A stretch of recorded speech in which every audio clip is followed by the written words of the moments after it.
Коли Україна переживає найважчі часи, наші військові стоять на передовій, ризикуючи своїм життям заради свободи і незалежності кожного з нас. Серед них є ті, хто зазнав дуже важких травм і втрат кінцівок. Їхні історії вражають, надихають і дають найбільшу силу духу. В цьому сюжеті ви маєте можливість почути розповіді героїв про обставини, за яких вони отримали поранення, про складний шлях реабілітації та повернення до повноцінного життя. Особливу подяку висловлюємо благодійному фонду «Завжди вірний», який робить все можливе, щоб допомогти ветеранам повернутися до нормального життя, щоб вони відчували себе потрібними та корисними у суспільстві. Та патронатній службі «Янголи», яку у 2014 році створила Олена Толкачова за наказом Андрія Білецького. Служба опікується пораненими, полоненими та полеглими бійцями, а також підтримує їхні родини. З лютого 2022 року по цей день під опікою патронатної служби побувало понад 8 тисяч поранених бійців. Їхня невтомна праця та відданість справі стають тим фундаментом, на якому тримається віра наших героїв у краще майбутнє.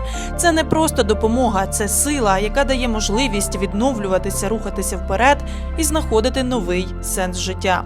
Саме завдяки таким людям з'являється впевненість, що кожне випробування має сенс, а кожен герой не залишений наодинці зі своїми труднощами.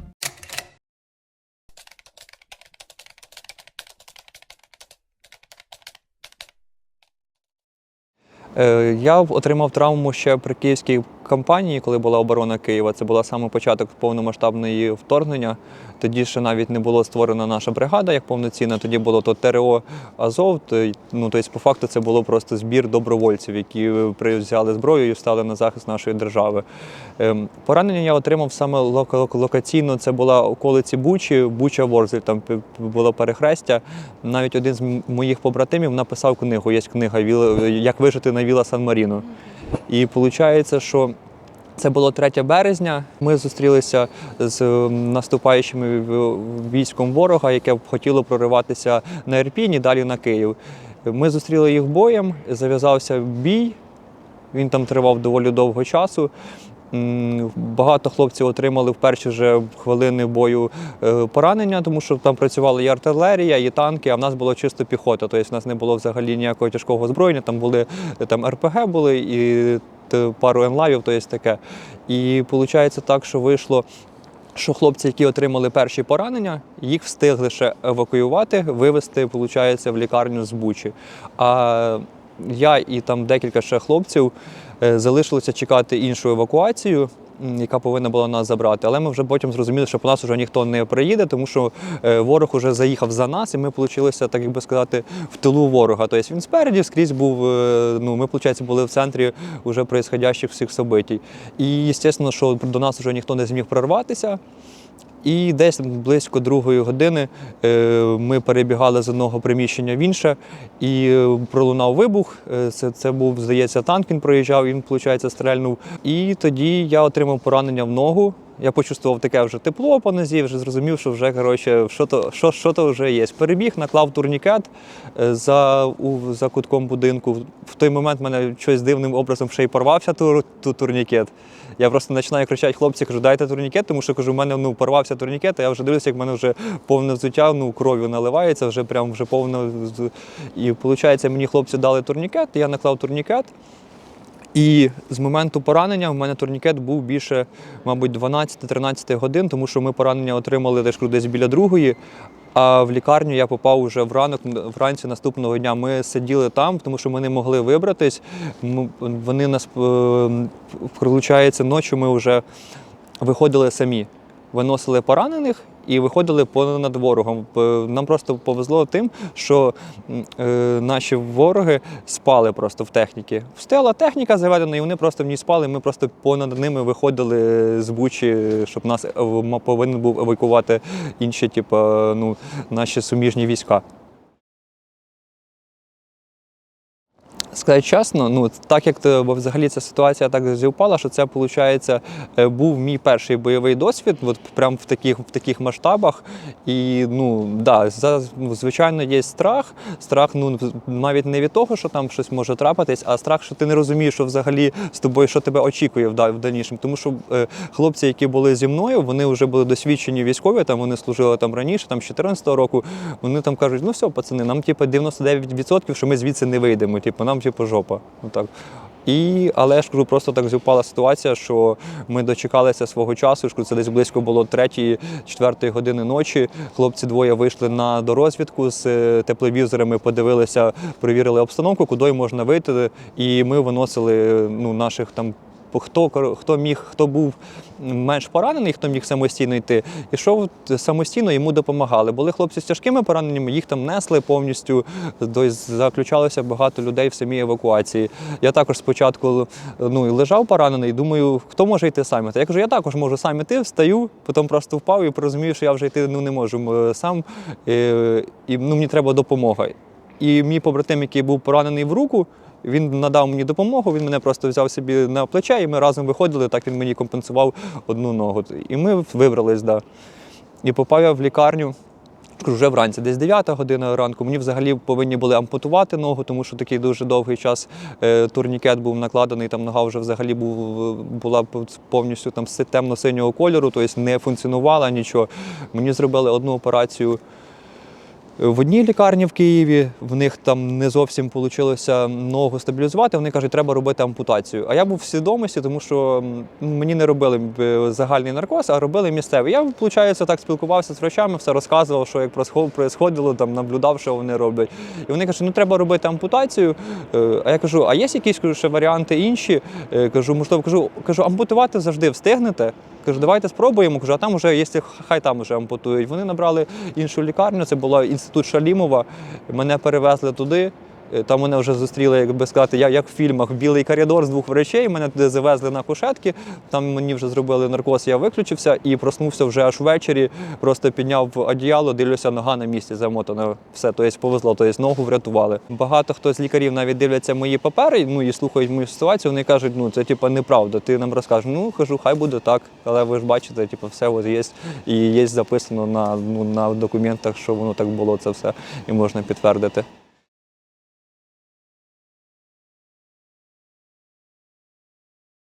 Багато хлопців, яких не чують, тобто або можливо ситуації, які можна виправити, але більшість лікарів, як би сказати, не то, що лікарі, поступають, як вважають нужним. Тобто так.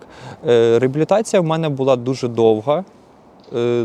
Вона, в принципі, по сей день вона продовжується, тому що я не можу не займатися фізичними навантаженнями і реабілітацією ногою, так як в мене не працюють нерви. Мені треба постійно робити нагрузки, щоб нога функціонувала, бо тільки це припиняєш робити, зразу йдуть погіршення в самопочутті.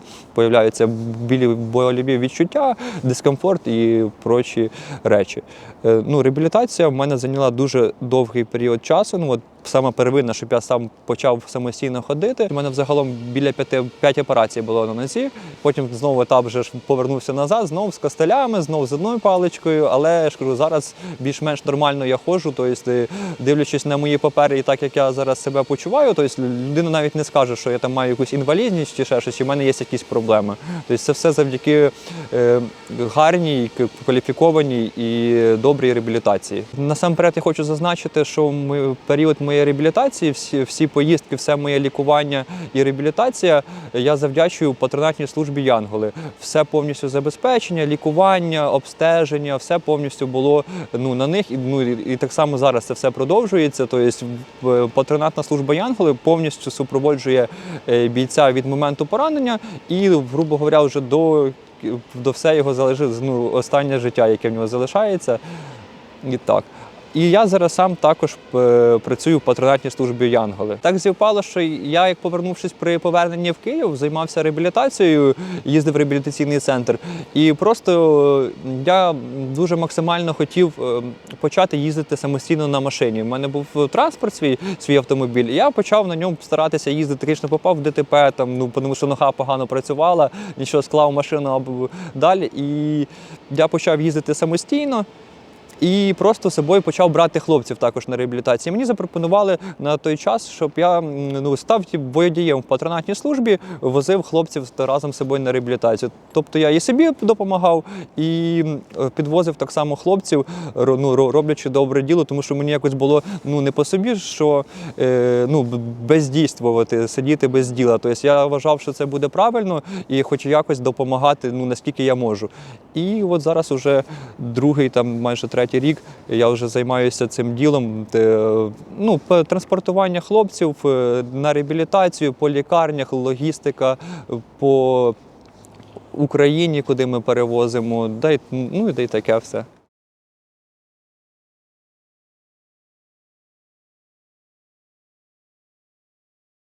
Насамперед, я вже сам навіть побачив про просторах інтернету, я сам з цим стикнувся, що зараз людям стає, чим довше це все затягується, тим стає байдуже. Люди перестають донатити. От в нас зараз іде великий збір в патронатній службі Янголу на 30 мільйонів на протезування хлопців. Він йде дуже повільно. Коли такі збори рік назад ще закривалися буквально за пару тижнів, за тиждень, зараз він вже йде місяць майже, і він не закритий тільки майже на 40%. Тобто люди перестають донатити, людям стає байдуже. Я розумію, що всім тяжко, але люди повинні розуміти, що їм тяжко тут, а як тяжко хлопцям, які на війні, це одне, а цим хлопцям, які отримали поранення, їм ще набагато тяжче, тому що вони хочуть бути і відчувати себе повноцінними. Але для цього, щоб стати повноцінним, це треба дуже затратити людський ресурс, фінансовий ресурс і насамперед, в кожного повинна бути мотивація для цього. Якщо ти просто не будеш хотіти реабілітуватися, займатися собою, в тебе нічого, в принципі, і не вийде, тому що себе ніколи не треба жаліти, завжди треба робити навіть більше, чим ти можеш. Але просто багато хлопців, які бачать цю ситуацію, що відбувається зараз в нашому навколишньому світі, вона демотивує їх, і вони якось, думають, в них з'являються сумніви. А для чого я пішов, мій друг тут сидить, на офісі заробляє гроші, а я пішов, втратив ногу, тобто, виходить, я зробив якусь глупость, щось так. Більшість хлопців взагалі поклали на цей захист держави своє здоров'я, а дехто із них і своє життя. На мою думку, що цінніше здоров'я і життя немає нічого. Тобто гроші це так просто. Вони сьогодні є, їх завтра немає. Тобто так.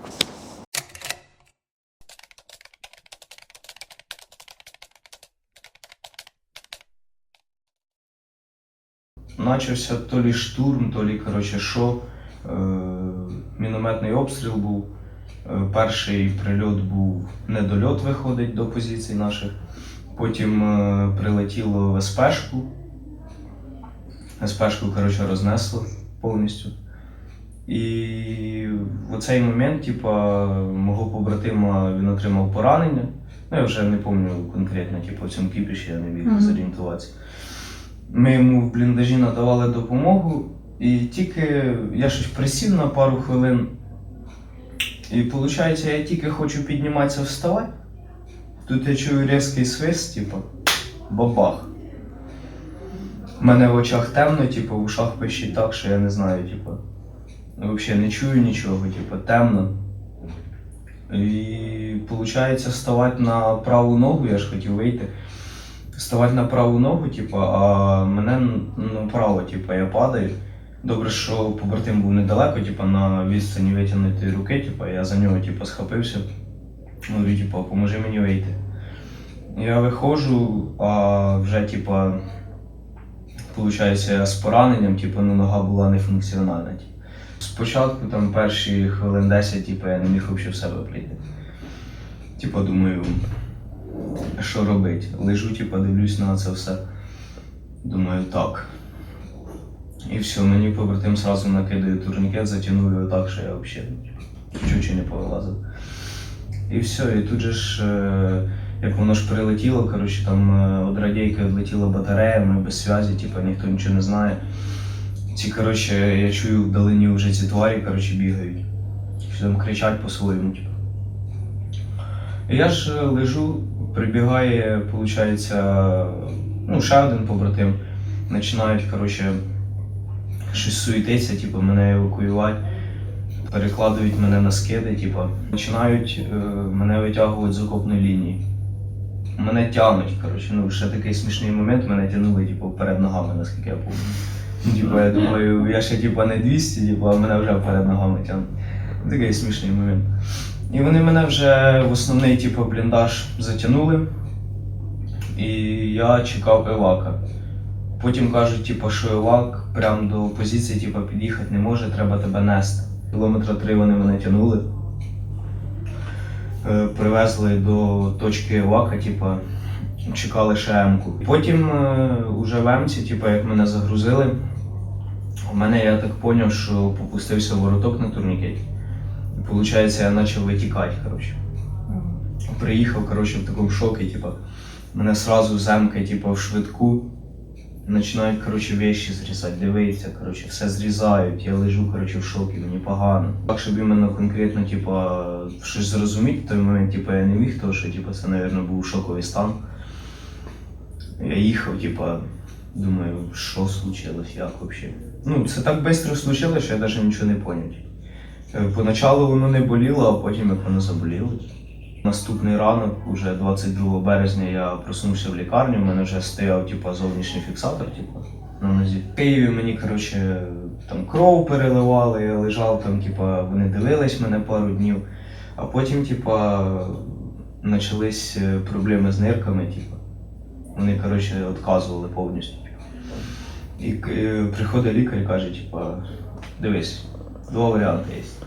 Либо зараз ми тобі типу, веземо тебе на операцію, типу, ампутуємо ногу, або типу, в тебе відказують почки, типу, і далі твоя судьба типу, не йде. Ну я говорю, типу, ріжте. Що типу? На той момент, типу, я думав, що краще типу, я виживу, ну, типу, хоч там і без ноги, типу, нога це не якась суттєва типу, проблема, чим типу, я можу не дожити. Типу. От так я думав типу, на той момент. Ну, соответственно, типу, з хлопцями в палаті типу, шутили, я там, коли ще протеза типу, навіть навчально не було. Там лежали, прикалувались, типу, я там ногу підняв, типу, міг помахати. Такі якісь приколи. А далі типу, ну, я вже привик до цього. Ну, типу, отримав вже протез, типу, я зрозумів, що життя на цьому не закінчується. Типу.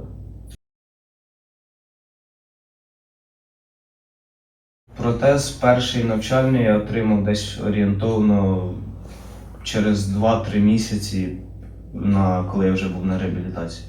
Ну, це так, того що підготовлювали типу, цей кусочок ноги, типу, я качав його, тобто там всякими способами. Реабілітологи зі мною займались.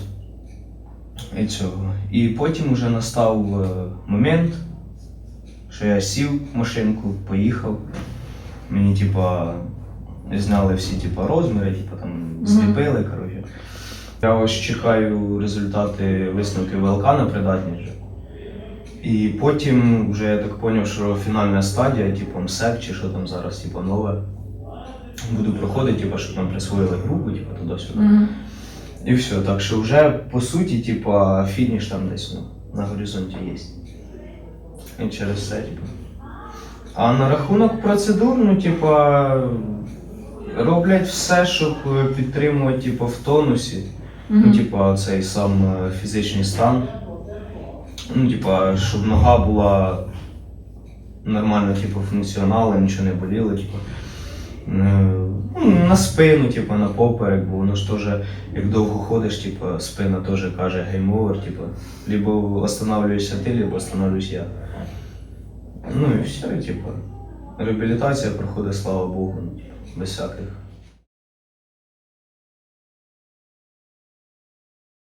Залежно яке відношення самих реабілітологів чи лікарів, які реабілітують військових, типу, яке відношення.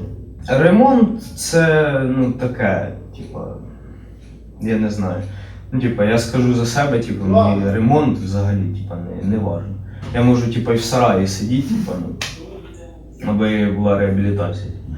А так, ну, то есть, взаємоці відносини між лікарями, реабілітологами, це теж, типу. Ну, там, перший час, там, придивлююся до реабілітологів, рознакомлююся з цим всім персоналом, типу, який обслуговує, реабілітує тебе. А потім вже, ну, типу, стає, як, типу, як на якийсь відрізок часу, типу, як твоя сім'я, типу, ну, кожен день, типу, з ними, типу. Там вже далі приколи, типу, всякі смішки, ой. Кожен день, типу, на реабілітації, ти їздиш, до тебе звикають люди, типу, ти до людей звикаєш. Ну, типу, воно якось теж буде, ну, типу, відкладеться там в пам'яті. Якось так.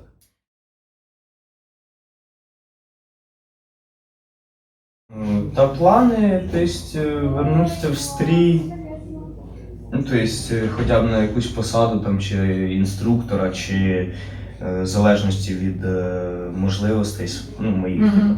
То, що, ну, типа, хоч там одна нога тільки, ну, виходить, з протезом, типу, але все одно. Можливості в деяких. Та плани, тобто, вернутися в стрій, ну, тобто, хоча б на якусь посаду, там, чи інструктора, чи в залежності від можливостей, ну, моїх. То, що, ну, типа, хоч там одна нога тільки, ну, виходить, з протезом, типу, але все одно. Можливості в деяких моментах вже не ті, як були раніше.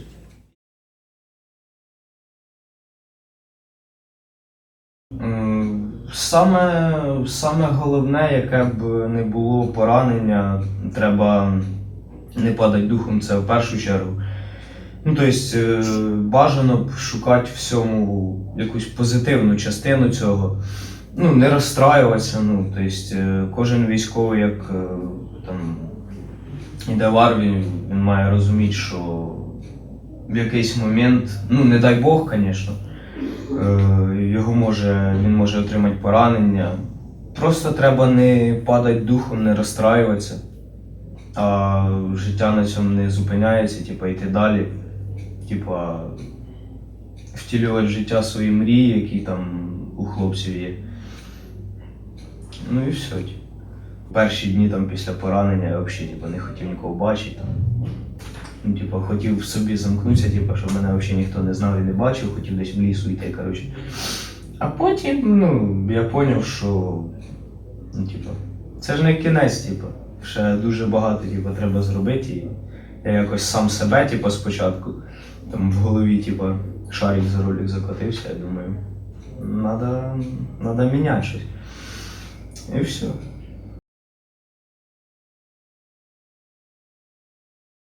Психологічно, так, да, якщо нормальний психолог, а він не несе якийсь бред, типу.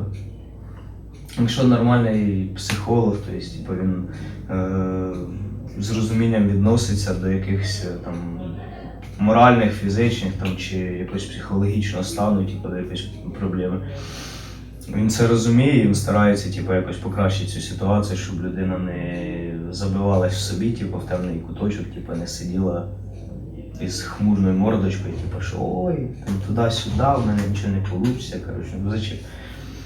Ну, типу, треба у всьому, я рахую так, що треба шукати десь позитивну сторону в цьому. Цей QR – можливість зробити внесок у відновлення наших героїв.